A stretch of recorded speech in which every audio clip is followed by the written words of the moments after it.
Hello. Hey, how are you? Hey, I'm good. Yeah, I'm actually doing really well. I got up early this morning to work on some of our podcast stuff and prep for this episode. And then I went to a meeting at church, and that was just awesome. We had a little round table trying to solve some issues. The pastor just kind of brought this small group together and said, hey, I want to use our time together to just workshop some things.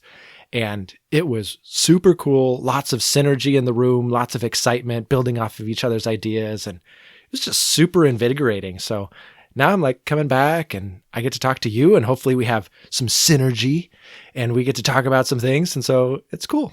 Man, what a good morning. It has been. Yeah. Yeah. How about you? Awesome. It has been a good morning. I had an early coaching session and then got some stuff ready for the podcast, and here I am, and really excited because this is our last official chapter of the book. And then we have next week, we're going to be going through the epilogue and the appendix, and then we will have completely finished Miroslav Volf's book. So I am super excited to dig into this last chapter together. Oh, man. Yeah. And I feel like even though in the course of the book, the Embrace chapter, I think, was the pinnacle. This was what everything was leading to, is this idea of embrace. But then since then, he has explored okay, how does this really work in the real world? And he ends with this chapter, and it's like a gut punch. And it's almost like this, well, do you really believe it? When the rubber hits the road, are you really going to use this? I sure as heck hope so. End book. And you're just like, oh my gosh. Yeah, well, it feels to me like a 1-2 punch. On the one hand, there's the incredibly tough practicality of the fact that we live in a world that is ridden with violence. We can't do these kind of theological reflections in isolation. We're not in an ivory tower. We're living in a world where there is deep pain and constant violence. And what a true description of the moment we are in history right now. You talked about this a couple of weeks ago. Oh, boy. And in the last couple of weeks, it's not like the world has gotten better. No. There is incredible violence brewing all over the world. And even a recent shooting up in Maine. I have some friends and some family members who live right by there. So that has happened, and all the international stuff. I mean, it is just a violent moment. Yeah, I feel like that's exactly the thing that he's wrestling with in this chapter. He's really asking the question, we as Christians believe that in the end, the Messiah will make all things right, and that truth and justice will ultimately reign. But how, in the meantime, do we live in a world where truth and justice do not yet reign? And he starts with building the tension here, because he goes back to the last chapter, revisits this idea of Jesus and his encounter with Pilate, and how Pilate realized Jesus wasn't trying to usurp Pilate's authority.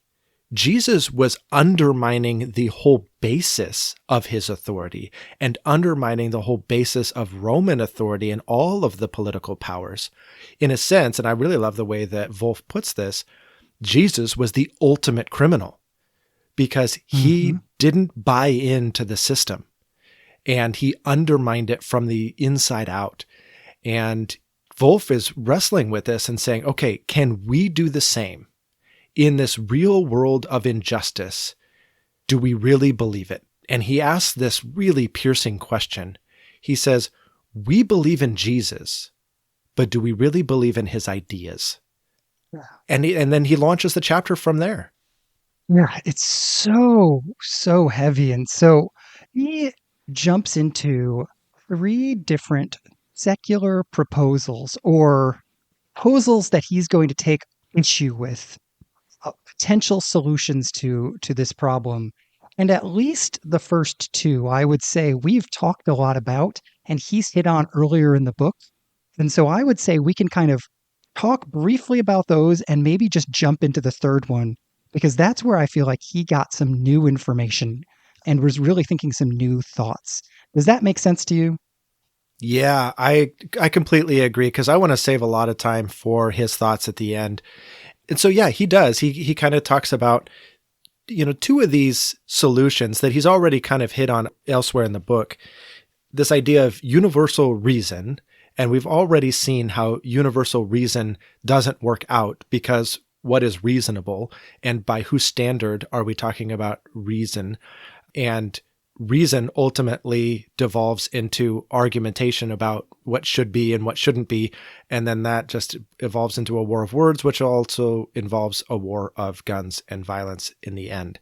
And so reason doesn't really solve the problem.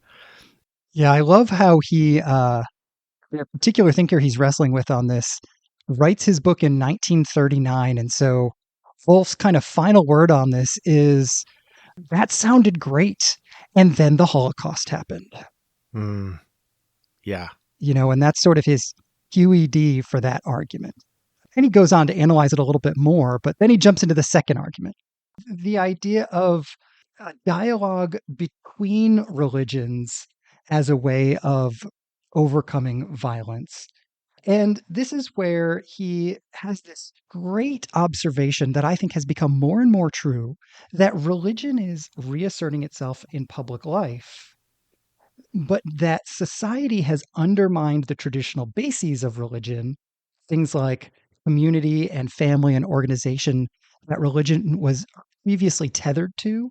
And so he talks about how religion was deregulated.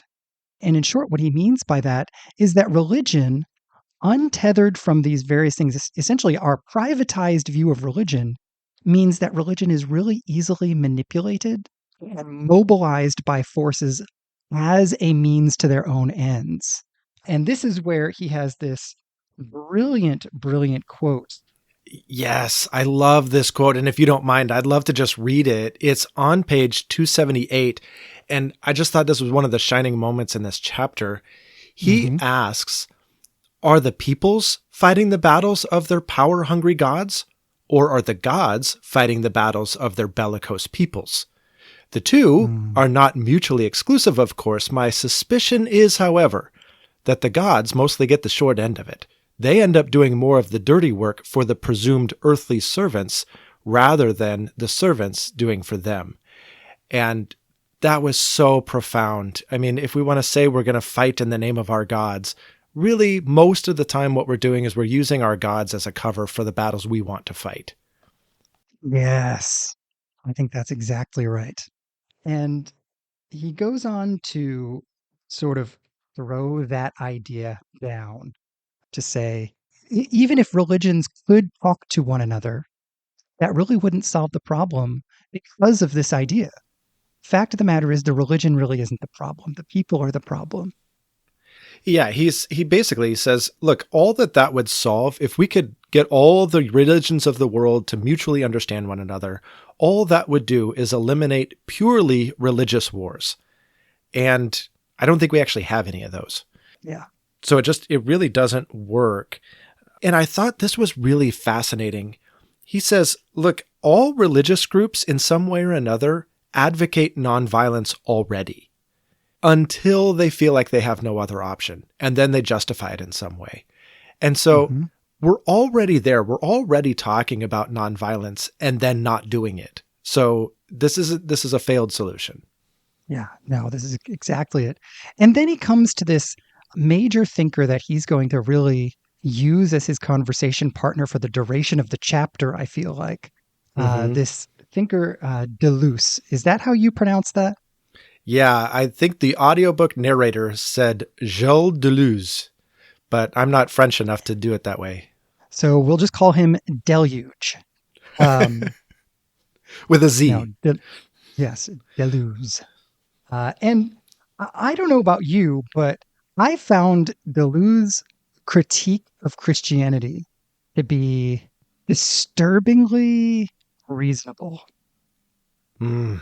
Oh, that's a good word. That's a good way to say it. Yeah, it's scary. If this is allowed to stand, this is a major, major critique.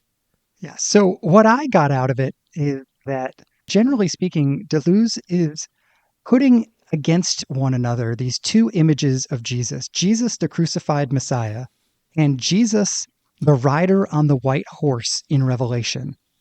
And what he's saying is that when Revelation wins out as the end of the story, the New Jerusalem is nothing more or less or other than a totalitarian state that is enforced and brought into reality through violence, that is ultimately completely controlling of its subjects in every area of their lives.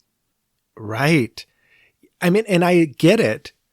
I obviously disagree, but if we pause for just a moment and we look at the history of, say, the USSR and the way that they brought a totalitarian state to bear on all of its enemies after committing such horrific, violent atrocities to subdue the whole region, you can read Revelation in that light and say this grand city of Jerusalem, this divine state, is going to come and conquer the world and take over, and everybody's going to bow down to the one true God in this holy city of Jerusalem. And it sounds very, very much like the historic USSR.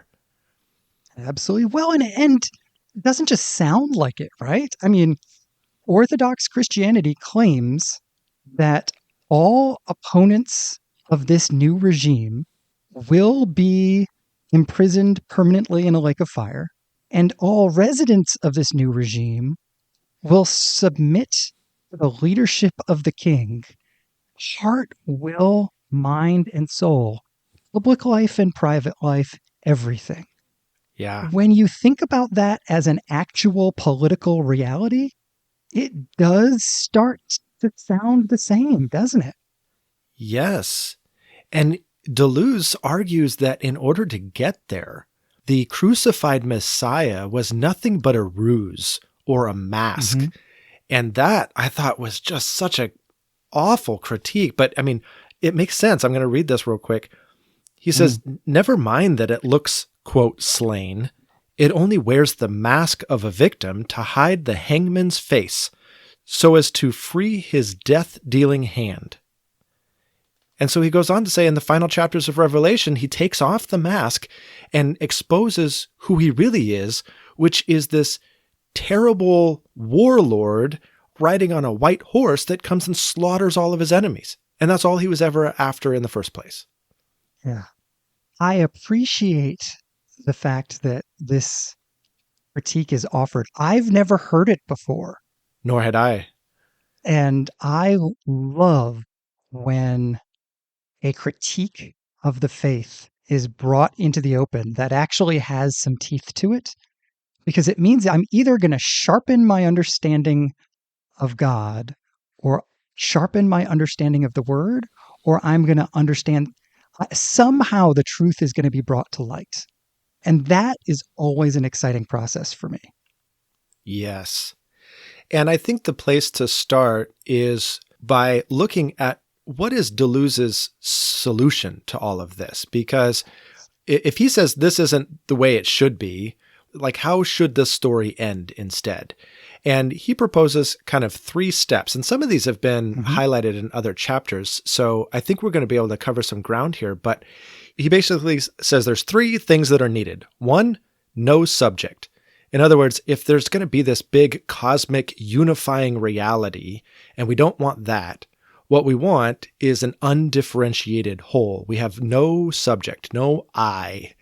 So no subject, no setting of boundaries by making judgments. And then if we can accomplish those, then we have no terror. We have no violence. And that's Deleuze's solution.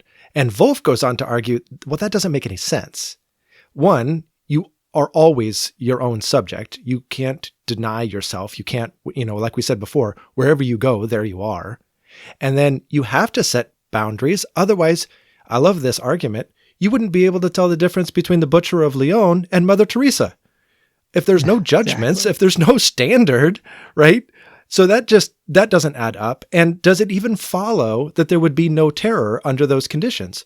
No, because everything would be permissible. Everybody would do whatever was right in their own eyes. And that ultimately leads to violence and destruction, just like everything else. So Deleuze can't even solve the problem, which I think is a great place to start. It really is. And then I appreciate the fact that Wolf says, well, then if his solution isn't a good one, let's go back to the pieces of the biblical story that he is actually addressing and try to put them back together and see if we can get somewhere with the resources the Bible offers us. Yeah. And did you catch this? As he's making this transition, he says something to the effect of, and I meant to get the quote and I didn't, but he says something to the effect of, we don't even need to go to individual words or individual quotes from Jesus. What we want to look at is the story as a whole. Do you remember that? No, not particularly, but clearly that's what he goes on to do. And I just thought it was a very interesting hermeneutical approach. We are a people that have to have a sentence in the Bible that proves our point. I mean, imagine for a moment if you had a sermon that was preached and there wasn't a text, it was just about the story of the crucifixion in general. Almost like the way the Gospels tell it. Right. No, this is my point, is I think we may focus in too much, and I am a words person. I love words. I love individual phrases and sentences and paragraphs of the Bible. I think that probably the folks who interpret more the way Wolf does could learn from us how to be tethered by the actual words. But I think that there is something challenging here in letting the story as a whole speak rather than a particular passage speak. Does that make sense? Yeah, and I just want to clarify, of course, Wolf is not seeing a contradiction here. He's not saying that No. if we were to go to certain passages, all of this would fall apart. He's just saying there is a valuable hermeneutical process of just letting the story speak. And I feel like that's what Jesus did. I feel like that's what the Gospels do so frequently. And almost the entire Old Testament is just stories without further commentary. And that's so foreign to our 21st century, very analytical, give me the facts, please type of thinking. And it's a good corrective. Well, and especially with some of the stuff he said in a previous chapter, what we typically do with the story is often moralize. Let me talk about how this particular story means I should be a more moral person. And he's trying to let the story just speak for itself. But with all that in mind, I loved the fact that he's willing to take the crucified Messiah and the king on the white horse and ask, are there resources here that'll give the Christian follower of Jesus a response to violence? Yeah, and he dives specifically into the story of the crucifixion and what are the implications for the fact that we have a crucified Messiah. And I think it's fascinating. I mean, especially if you look at the first century and you look at the disciples themselves, they were not expecting to follow a crucified Messiah. This was baffling to them. They were following what they thought was going to be this conquering hero. And ultimately, that's what Jesus becomes, but he does it through crucifixion. And so we have to wrestle with why. What is the significance of the fact that we follow a crucified Messiah? And Wolf gives 4 implications for this. He says, first, it breaks the cycle of violence by being a non-violent response to a violent act. And then he said the second is that the cross lays bare the mechanism for scapegoating. In other words, what every powermonger knows but wants to keep hidden is the fact that they're seeking a scapegoat for the atrocities and for the things that are happening. And when they look at Jesus undermining the very foundation of their authority, he's going to become the scapegoat, and he's going to be made the example of by that authority. And I loved here the fact that Wolf points out this simple fact that I think often enough about, which is that Jesus may have been an innocent victim. He wasn't an arbitrary victim. Yes.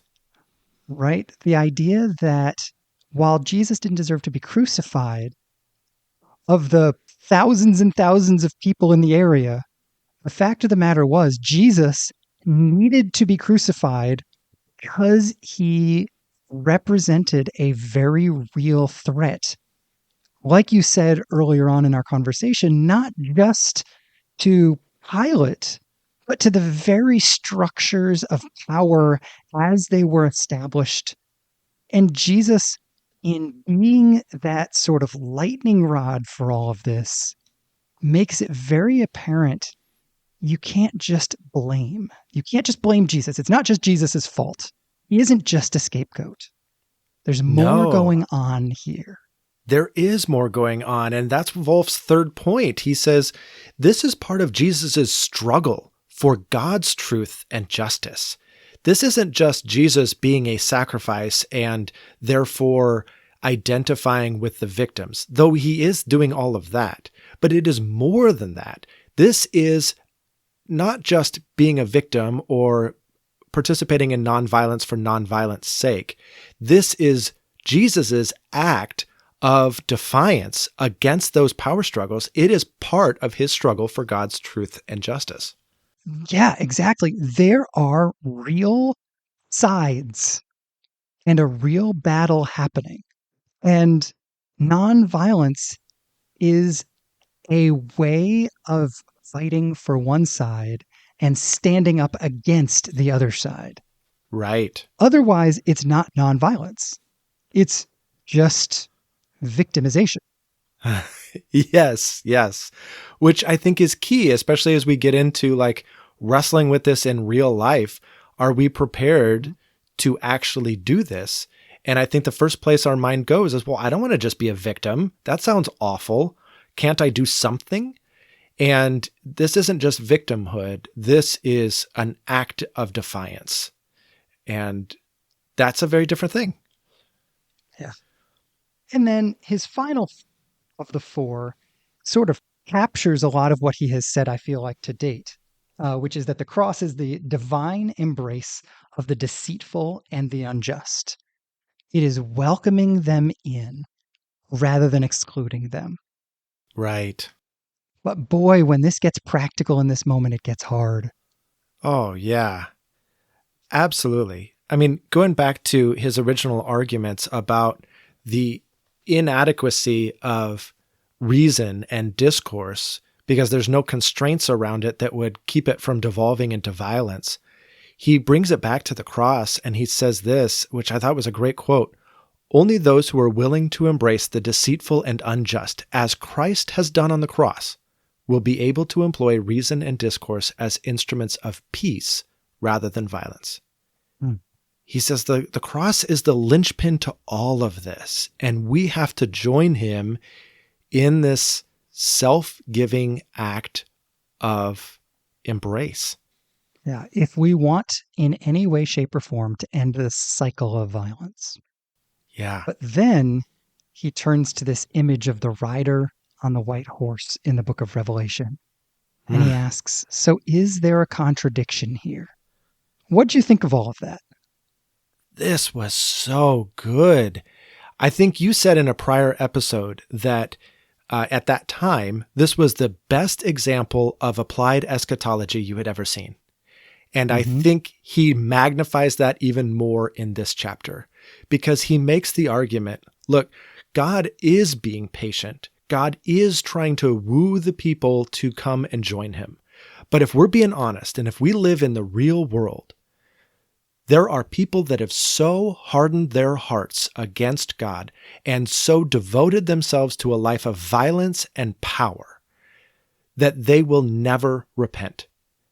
And it is those people that have martyred all of God's people that the White Rider comes and destroys in the end.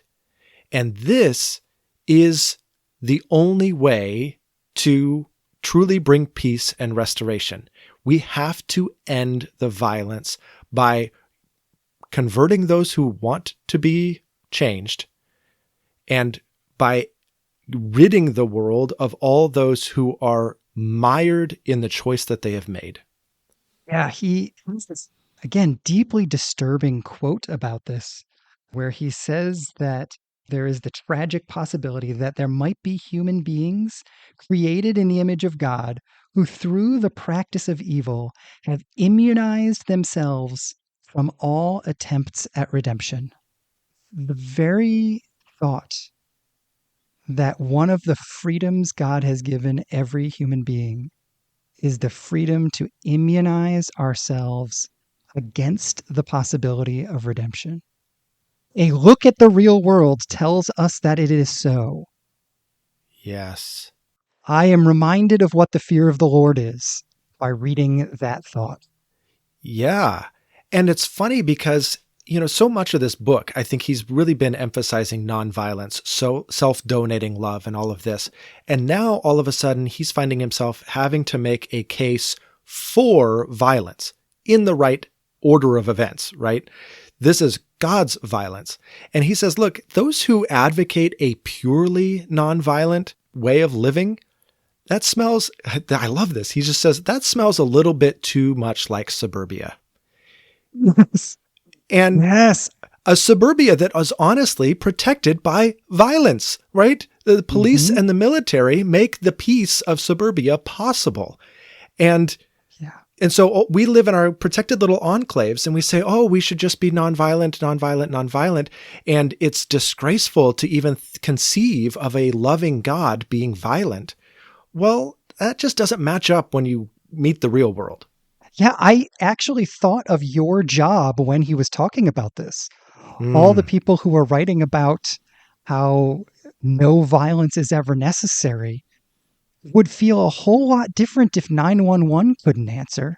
Yeah. It would be a different world. We've gotten rid of the arbitrary random acts of violence in favor of the state authorized violence to subdue all other violence. Right. Well, and I think he goes on to say, look, if the God wasn't angry about some of these injustices, he wouldn't be a God worth following, right? If the Holocaust didn't upset God, then that's not a God I want to follow, right? If all of these other atrocities that we could name, turn on the 10 o'clock news and take your pick, or pick up one of my 911 calls, take your pick. If these types of awful victimizations and awful atrocities don't make God angry and don't want him to seek justice, then I don't know that I can follow that God. Absolutely. Well, and on the flip side of things, I don't know that there can be a new world if he's willing to accept those things in this one. Because otherwise the new world will be just like the old one. And that's not a world I have any capacity to look forward to. I want a world without war and violence and rape and evil. Right.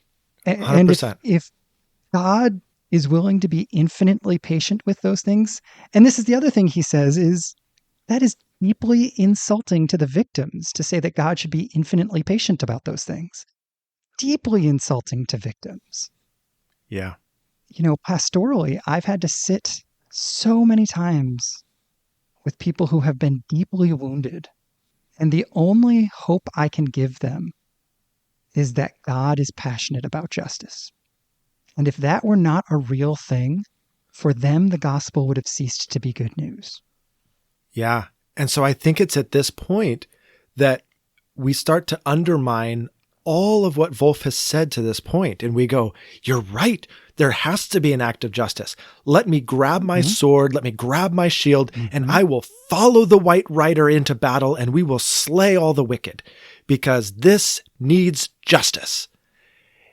And I love how simply he puts this on page 297. This is just brilliant. there is a duty prior to the duty to imitate God. And that is the duty of not wanting to be God, of letting God be God and humans be humans.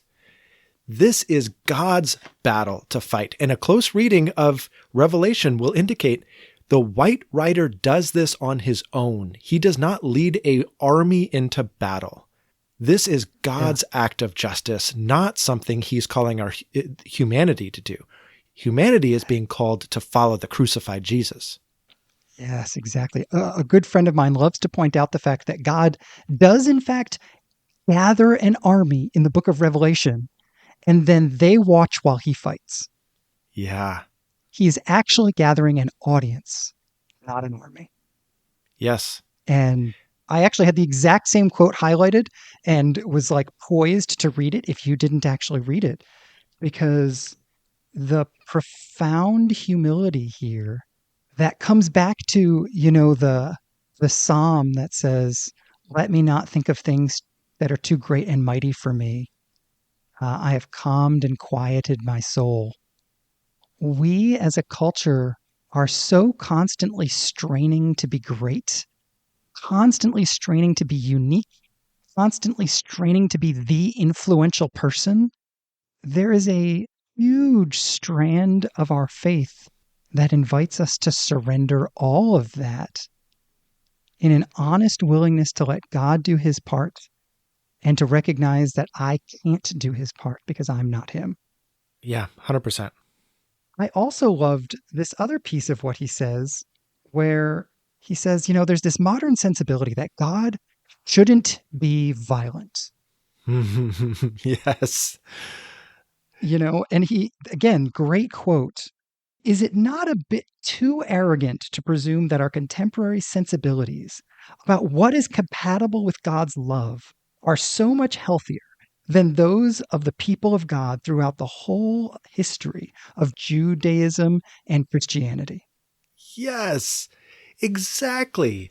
I mean, one, we have this modern standard that somehow sets God aside and says, no, we've already determined you're a God of love, and vengeance is not part of love, so obviously you can't do that. But then on the other side, we say, oh yeah, we promote nonviolence, and then we come against some moment like, again, World War II, and look at Hitler, and you go, okay, well, I guess some violence, because like seriously, are we just going to stand around and watch this? And why do we adopt that and excuse our own selves? But we leave no room for God to do the same thing. We just think that that's unbecoming of God, but that it's perfectly fine for us to pick up a sword of justice and do these things. It just doesn't add up. Yeah, exactly. And so he lands in this place that I think leaves us with a very practical struggle that you mentioned early on in the conversation, which is it is the part of God's followers to be nonviolent, confident in the fact that vengeance is God's responsibility and not mine. Does that capture his conclusion adequately, do you think? I think it does. And he says, look, if you want to pick up the sword in the name of justice, sure, that's your choice. But don't come looking to the crucified Messiah to justify your cause. You're not going to find it. The crucified Messiah and those who claim to follow him chose a defiant act of nonviolence to testify to Jesus' real truth and justice. And in the end, he's going to separate those who are willing to come and participate in that and those who are not, and he will have the final act of vengeance. But, and I love how he says this, the end of the world is not violence, but an endless divine embrace. Again, if we look at this idea of the open arms and this moment of waiting for the other to come, that is what Jesus did on the cross. He opened up his arms and he said, please come. And he is waiting for all those who will come to join in that embrace, and all those who will not, he's going to choose to seal their decision and say, okay, if that's your decision, then that's your decision, but I will enact justice either way. Yeah, and so he leaves us in this space where the only theological option available to us is nonviolence, sort of, right? Like, I love the fact that he's willing to say about someone like Bonhoeffer, Bonhoeffer was a passionate advocate of nonviolence in the middle of World War II who sets down his nonviolence because he believes that Hitler has to die for the well-being of the world. And so he participates in an attempt to assassinate Hitler against his own belief system. And it's not that he changed his beliefs, it's that he willingly went against his own beliefs because he didn't know what else to do. He was caught in a contradiction. And essentially what I feel like Wolf is saying is there may be moments you have to be violent, but don't justify it by your Christianity. Yeah. And I almost wonder if I feel like this is some of his own ambivalence coming through, because he doesn't really resolve this tension, because at the same time that he's kind of intimating that that might be okay, I don't know how, but it might, he's also saying, or like at the beginning of the chapter, we believe in Jesus, but we don't really believe in his ideas. Mm-hmm. And I think he's pushing us even beyond that, even beyond some decision point like Bonhoeffer had to face. I think he's saying, even then, can we bring ourselves to a point of trusting Jesus's ideas? Absolutely. Well, yeah, I think there's two things he's calling us to. To use more modern language that Wolf didn't have access to 20 or 30 years ago when he was writing this, I think he is saying don't weaponize Christianity, ever. Right. There is nothing about the gospel that should ever be weaponized. And so if you are ever being divisive or attacking and you're using words from the Bible to do it, you're always in the wrong. And second, and this is the higher call that he almost offers reverently, almost like it's above his station to be too directive because he's just wrestling with this for himself. But it's this call to nonviolence as the authentic way of following the crucified Messiah, regardless of the outcome. It may not work, and that's okay. Right. Well, and that's where he talks about like the injustice of it and the scandal of the cross. Temporarily, it's not going to work, but it's pointing to a bigger reality.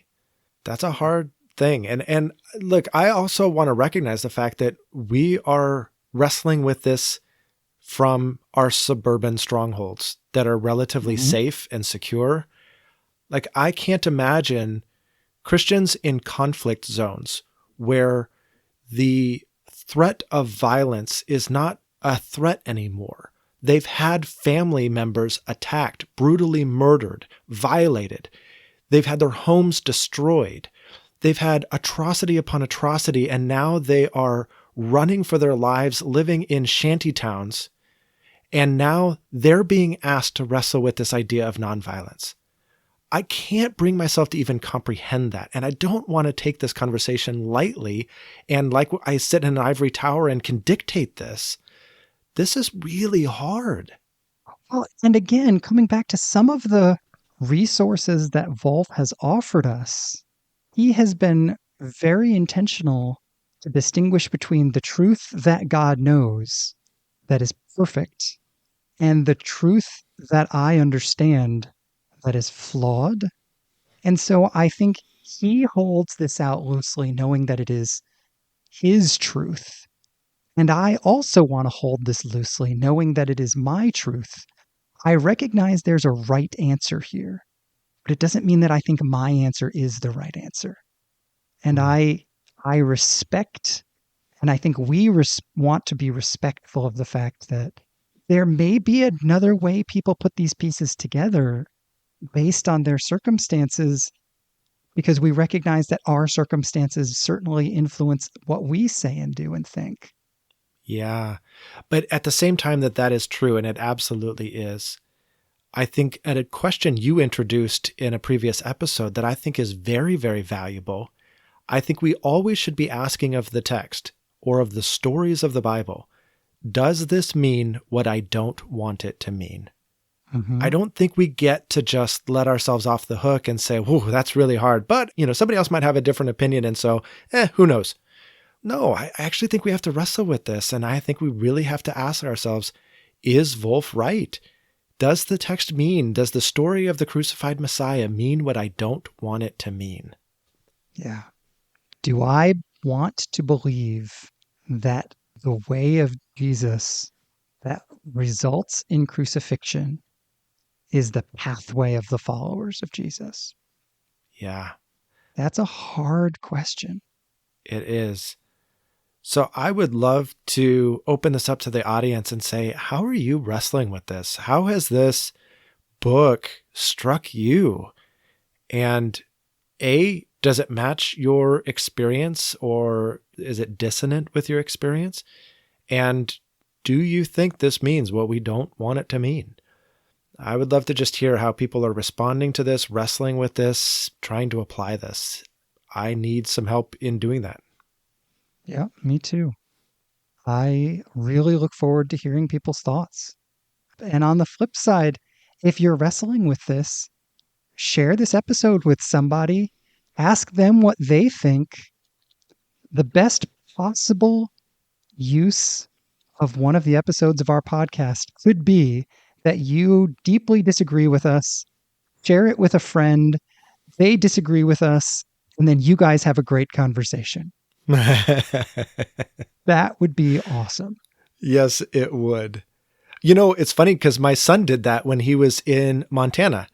He took an episode, actually the episode where I asked the question, is God's glory his greatest primary motivation? I asked that question and I really wrestled with that with you. And Logan was in a context with a lot of Calvinist leaning Christians. And so he pulled this up and said, hey guys, I want you to hear what my dad and his friend are talking about. And I want to wrestle with this. And they all no, your dad's completely wrong. God's glory is his highest motivation. And they had a great conversation about how I was wrong. And I disagree with them, but that's okay. That's all right. Almost every time I read the Bible, I think about that conversation and how wrong you were. So I read the Bible and think how right I was. Yeah, it's okay. Your truth, as you understand it, is limited and fallible. Okay. Mine is not. Well, since our thoughts are clearly not worth much, let's skip that once again because we have delved so deeply into Wolf's. And if you don't mind, let's end with one more Which Josh question. Oh, yeah, let's do it. All right. Charge! Okay. This week's question is, which Josh was in a traveling singing group as a teenager? And this is me. This is a huge part of my teenage story. The director of that singing group is now my father-in-law, but there were 7 or 8 of us. We, for 2 or 3 years, traveled throughout New England and sang at a variety of churches and things like that. But every time this comes up, the story that my wife will tell is that one of the places we were traveling to, we were doing a Saturday afternoon concert at a nursing home, and then we were singing at a church the next day. And we had been staying in this campground, and I did not sleep well the night before the concert at the nursing home. And so my wife, who was in the singing group with us when we were both teenagers, and she stood right next to me, and she looked over at me, and I was standing there on the end of the group. My mouth was still moving, but my eyes had completely shut, and I was clearly completely asleep. And so I can honestly claim to have sleep sung a concert that I was in. And that is something I am proud of. Oh, man. I feel like that's a skill you like brought forward into our podcast. You just like, I sleep through a few episodes now and then and just, phone it in. Wait, what? I'm sorry. What'd you say? Yeah, it's some of the bloopers that we edit right out of there. Oh, man. Well, are we on to finish up Exclusion and Embrace next week? Yeah, I'm really looking forward to diving into his epilogue and some of his appendices and just, highlighting some of these things a little deeper that we touched on throughout the series, but want to dive into a little bit further. All right. Well, I'll talk to you then. All right. Bye. All right. Bye.